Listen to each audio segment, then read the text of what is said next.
ಅಣ್ಣ, ಶತ್ರುಗಳ ದೇಹನ ಮತ್ತು ನಮ್ಮ ಸೈನಿಕರ ದೇಹನ ಒಟ್ಟಿಗೆ ಅಂತ್ಯಕ್ರಿಯೆ ಮಾಡ್ತಿದೆಯಲ್ಲ. ಲಕ್ಷ್ಮಣ್, ಅವರು ಜೀವಂತವಾಗಿರುವವರೆಗೂ ಅವರು ನಮ್ಮ ಜನರೇ ಮತ್ತು ಶತ್ರುಗಳ ಜನರೇ. ಆದ್ರೆ ಸತ್ತ ನಂತರ ಯಾರಿಗೂ ಶತ್ರುಗಳಲ್ಲ. ಯಾರೇ ಸತ್ತರೂ ಅವರಿಗೆ ವಿಧಿಪೂರ್ವಕ ಸನ್ಮಾನ ಮಾಡಲೇಬೇಕು. ಇದು ನಿಜಕ್ಕೂ ಒಳ್ಳೆಯದಲ್ಲ, ಅದರಲ್ಲೂ ಒಬ್ಬ ಕ್ಷತ್ರಿಯನಿಗೆ ಒಳ್ಳೆಯದಲ್ಲ. ತಮ್ಮ ಸೀತಾ ಅಪಹರಣ ಆದಾಗ ನನ್ನ ಹೃದಯದಲ್ಲಿ ಕ್ರೋಧದ್ವೇಷ ಆಯಿತು.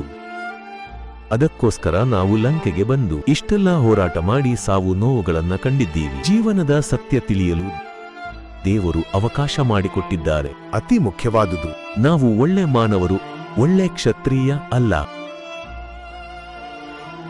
ಜಗತ್ತಿನ ಎಲ್ಲಾ ಜೀವಿಗಳಿಗೂ ಶಿವನೇ ಜನ್ಮ ನೀಡಿದ್ದಾರೆ. ವಾನರರಿಗೆ, ಮನುಷ್ಯರಿಗೆ, ಜಾನುವಾರುಗಳಿಗೆ, ಪಕ್ಷಿಗಳಿಗೆ, ಮೀನುಗಳಿಗೆ, ಮುಖ್ಯವಾಗಿ ನಮಗೂ ಕೂಡ.